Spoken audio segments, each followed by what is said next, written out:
Le 18 février 2026, l'Angola a appelé les deux parties. Ça veut dire le gouvernement congolais, elle a en 23 à respecter les cessez-le-feu. Nous allons faire une émission, la rétrospective de la semaine, et nous allons évaluer le cessez-le-feu. Est-ce que respecté sur terrain? On en parle aujourd'hui avec des éléments sur terrain, des sources locales, pour nous dire exactement qu'est-ce qui se passe sur les lignes des fronts. Avec Jospin, bonjour et surtout bienvenue. Bonjour Blaise, merci beaucoup. Bonjour à vous tous et à vous tous que vous nous suivez de partout à travers le monde. C'était pourtant une bonne initiative, les cessez-le-feu. Il faut Mhm. que les armes se taisent un moment pour qu'on donne chance à la paix. On fait cette évaluation. Depuis les 18, il y a des combats sur les lignes de front. Il était prévu un cessez-le-feu depuis le 18 février 2026 à 12 heures, mais l'Angola avait bien annoncé dans son communiqué que le cessez-le-feu entrera en vigueur et sera considéré si et seulement si les deux parties faisaient des déclarations d'approbation.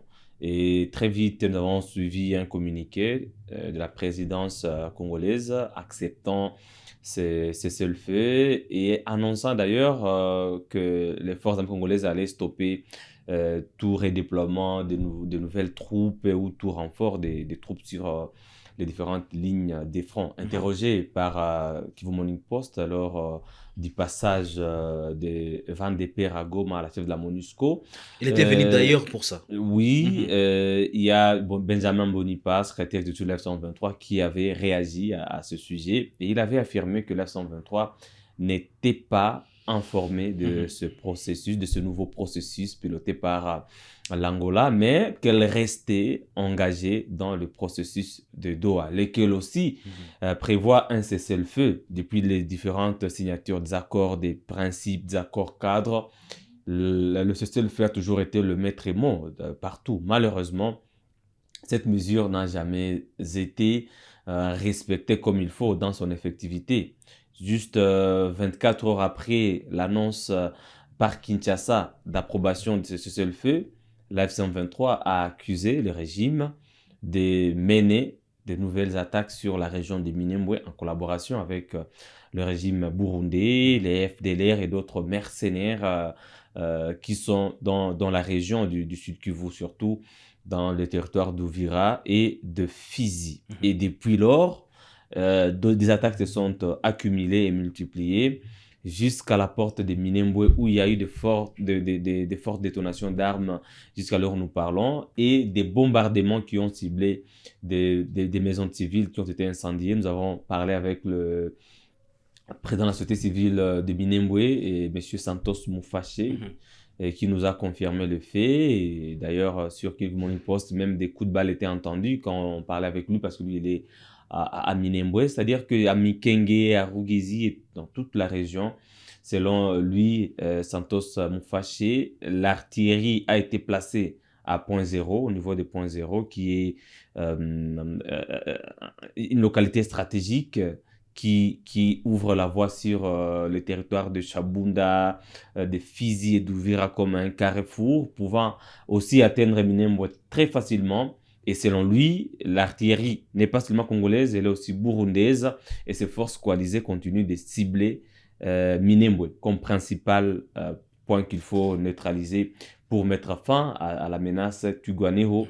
alliée à l'AF-123. Mais jusqu'à présent, les Tuganés continuent de maintenir cette localité très stratégique de Minembwe qui est placée dans le haut plateau, bien sûr, de Fizi. Et les attaques se poursuivent donc même vendredi, jeudi soir, il y a eu une nouvelle communication de la F-123, un communiqué signé par Laurence Kanyuka qui mentionne de nouvelles attaques ciblant Minembwe et les civils à Banyamulenge. Avec cette escalade des conflits dans le haut plateau, il est difficile de parler d'un cessez-le-feu actuellement, même si dans certaines régions quand même il y a accalmie, notamment dans une partie de Massissi au nord Kivu, mais dans le Rutshuru, il y a une nouvelle escalade opposant les Est-ce que vous CMC, savez, est-ce que vous les savez qu'à CMC-FDP à est-ce l'F-123. que vous savez qu'à Katoy, dans les Massissi, il y a eu bombardement de drones cette semaine? Ouais, il y Donc a c'est des ça cas les faits. sporadiques, bien sûr, dans les Je- Kabars aussi au sud Kivu. Maintenant, je pose ma question. Mhm. Nous sommes dans un processus. pas nous sommes, les gouvernements est en processus de négociation avec la M23 à Doha. On crée encore un autre processus de Luanda. Est-ce une diversion? Ben, c'est une démarche pilotée par l'Union africaine Mhm, avant que João Lourenço ne passe la commande à Évariste Ndayishimiye, le président burundais. mhm, Et l'Union africaine avait désigné le président togolais Faure Gnassingbé comme facilitateur, mais aussi il y avait d'autres médiateurs désignés, notamment l'ancien président nigérien Obasanjo ou encore Uhuru Kenyatta, qui est toujours resté dans cette dynamique. L'idée, c'était que, en même temps qu'à Doha, on est en train de trouver des solutions aux causes profondes du conflit qui a longtemps duré dans l'est de la RDC. mhm. Et ce nouveau conflit opposant l'F-123 au gouvernement de Kinshasa et qu'en même temps à l'Union africaine qui est notre mécanisme qui accompagne celui-là pour trouver une solution rapide à la crise. Mais malheureusement, les deux... Pourquoi cette démarche n'arrange pas les M23? Laquelle La démarche de Luanda. bah, je ne dirais pas que la démarche n'arrange pas le M23 parce que j'ai suivi Mhm. les responsables du M23 dire qu'ils sont partants pour tout processus qui a comme pour finalité la paix. Mhm. Parce que là, parce que là aussi, Voilà, on se parle. on parle de la paix, on parle Mhm, de cessez-le-feu. C'est presque la même chose. mhm, Malheureusement, le M23 constate que Kinshasa voudrait multiplier des cadres de dialogue ou de démarches diplomatiques pour trouver une issue pacifique à ces conflits afin d'éparpiller les énergies, mais ne pas rester focus sur un processus déjà qui a traité au moins 2 protocoles des 8 qui doivent être traités à Doha. Qu'on parte à Washington, à Doha, qu'on revienne encore à Luanda. Il y a Félix Tshisekedi qui parlait aussi de Kinshasa comme un autre cadre de dialogue inclusif intercongolais. Ça, c'est peut-être un constat qui n'est pas seulement de côté du M23, c'est tous les observateurs, tous les fans observateurs qui se posent la même question. Mais pourquoi on veut inviter la F-123 dans un autre processus angolais alors qu'on n'a pas encore vidé le sac à Doha, le processus de Washington aussi, qui indirectement implique ou concerne la F-123, n'est pas aussi arrivé au terme. Les résultats ne sont pas encore tangibles sur le terrain, notamment avec la nébuleuse question des FDLR. mhm.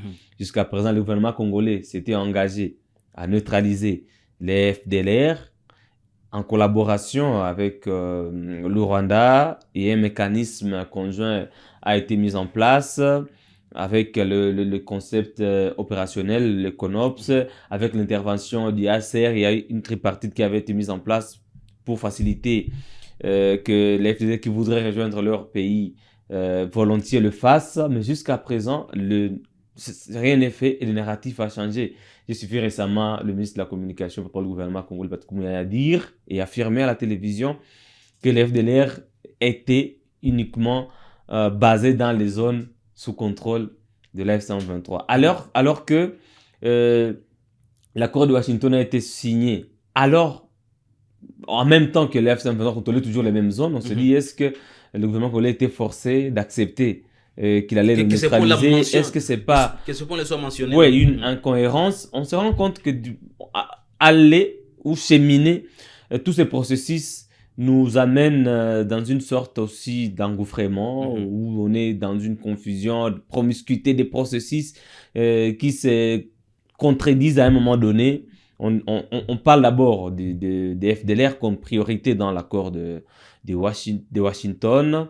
Arrivé à Luanda en Angola pour le nouveau processus, Kinshasa voudrait imposer que le dialogue intercongolais se passe sur le sol congolais, dirigé par ou animé par des responsables institutionnels de la RDC, et que la question des FDLR n'est plus prioritaire. Par contre, ça devient la question du rétablissement de l'autorité de l'État. Et cette question qui a divisé pendant longtemps les deux parties.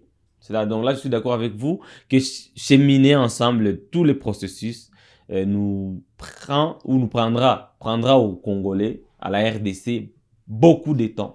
Et surtout pour les populations de l'Est du pays qui voudraient voir enfin une lumière sur tout ce qui se passe ou une issue au moins pacifique au conflit. Je voudrais peut-être revenir sur ce qu'avait dit Benjamin Bonipa. Il voudrait souligner que l'accord ou le processus de Doha consacre aussi un seul fait, que les forces armées congolaises, coalisées à l'armée burundaise, n'ont jamais respecté. Et selon lui, si déjà, depuis le début de ce cycle d'accords, d'appels seul fait, le gouvernement a respecté ses engagements, on ne serait plus arrivé jusqu'à Doha si c'était encore revenir à Luanda. Mais il y a une nuance qu'il faut faire, Blaise, c'est que le processus de Luanda est un peu détaché. Le nouveau processus de Luanda, parce qu'il y avait d'autres Luanda qui avaient accouché des souris.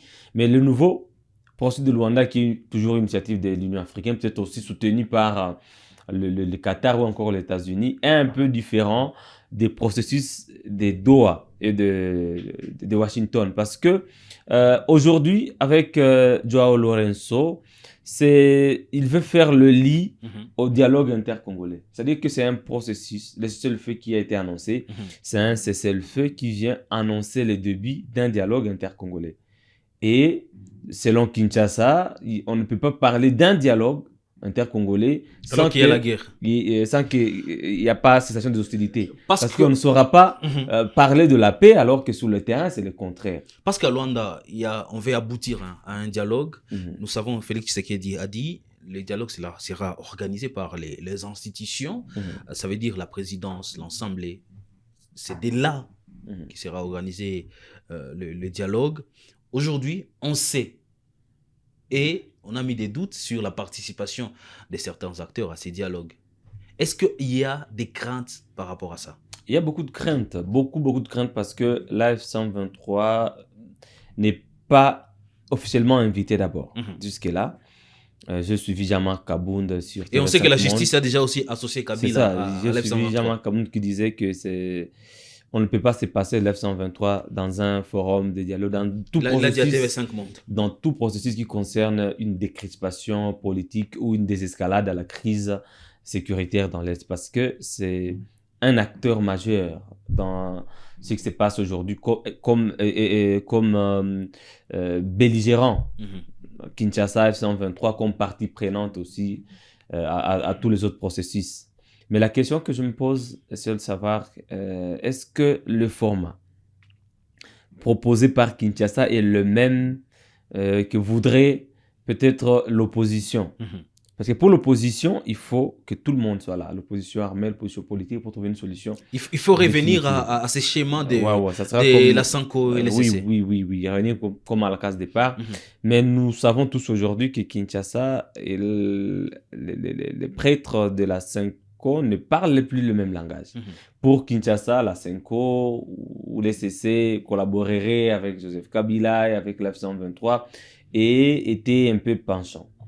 Pour la Senko, c'est Kinshasa qui veut exclure certaines parties prenantes au conflit pour encore revenir plus tard à la case départ ou alors tourner en rond, ne pas aller droit vers les causes du conflit. Et la question qu'on se pose ici, Blaise, c'est de savoir si on invitait, par exemple, l'F123 à ce futur dialogue qui s'annonce, qui évidemment ne va pas se passer à Kinshasa ou à Matadi, moins encore à Lubumbashi, parce que si c'est le cas, il n'y aura pas de Joseph Kabila, il n'y aura pas de Moïse Katumbi, il n'y aura pas peut-être même déjà Marc Kabound, parce qu'il a déjà donné sa position, il n'y aura pas de l'F123, mais non, on sera en train de dialoguer autour de quoi? Alors que pour certains opposants, la crise n'est pas seulement politique, elle est multiforme, multidimensionnelle, il faudrait aller vers les racines pour trouver une solution définitive. Et ça ne doit pas être un dialogue précipité, parce qu'il faut des préalables, c'est comme la décrispation politique. Pour les opposants, c'est un préalable. On ne doit pas aller au dialogue avec des condamnés à mort, des opposants à prison. Et je ne vois pas Kinshasa précipiter ces préalables-là. On n'en parle même pas. On ne parle pas, on parle seulement des dialogues, il y aura dialogue, mais on ne parle pas de ces préalables. Alors que pour arriver à un dialogue, il faut faire des concessions de part et d'autre. Si l'F123 acceptait une autre fois d'aller au dialogue sur la même table avec Tshisekedi, il faudra que ces préalables soient résolus. Très bien. Et si ce n'est pas le cas, il n'y aura pas de dialogue ou s'il y aura ce dialogue-là, ce sera un dialogue entre l'Union sacrée et quelques opposants Comme ça s'est fabriqués. fait le jour des consultations. Et ça ne va nous mener nulle part. Donc la situation va rester la même sur le terrain et le dialogue ne servira à rien. Moi, je voudrais peut-être appeler la communauté Et pour internationale, finir, oui, ou les médiateurs internationaux, le médiateur qatari et le médiateur américain, à appuyer ce nouveau processus. Si ce processus obtient l'unanimité de l'opposition armée, l'opposition politique, les confessions religieuses et la majorité, c'est-à-dire le régime en place, ça ne sert plus à rien d'aller à Doha et d'impliquer encore l'F-123 et Kinshasa dans notre processus à Washington. On voudrait bien que ce processus de Washington ne concerne que le Rwanda et la RDC sur la question notamment des FDLR. Mais, ou des mesures défensives que le Rwanda a placées pour faire face à cette menace. Mais qu'on ne puisse plus aller à Doha pour perdre le temps. Si l'F-123 se met d'accord avec les médiateurs angolais et togolais fournis en Simbe, j'ai vu une délégation récemment passer par Kigali, partout. Il y a d'autres médiateurs qui passent par Goma et tout. Si on est d'accord qu'on peut se parler entre Congolais, dans un dialogue facilité par des Africains, on est d'accord à se parler. Ben oui, à quoi encore ça sert d'aller à Doha, de faire des tours du monde? Si on est d'accord qu'entre Congolais, on peut se parler. D'une part, il y a Joseph Kabila, Moïse Katumbi, Corneille Nangaa, Bissimo, tout le monde, tous les opposants, Matata, et puis on se parle avec le régime, on se met d'accord sur une mode de gouvernance, si ça va être une transition, sur des solutions concrètes à mettre fin à cette escalade de conflits ou à ces cycles de conflits, tant mieux. Et puis, les médiateurs maintenant qataris, américains peuvent accompagner ce processus. Mais s'il y a encore un fiasco, un autre échec de Joao Lourenço, c'est-à-dire que l'Union africaine ne sera plus crédible à traiter ce genre de conflits en opposant un gouvernement à un mouvement révolutionnaire congolais. Nous allons finir cette émission en disant ceci: il faut réunir tout le monde. Les diables, Dieu, les anges, nous devons être là tous. Tous les acteurs autour d'une même table pour trouver la solution. Quand nous allons en dialogue avec des principes d'exclusion, ça ne marchera pas.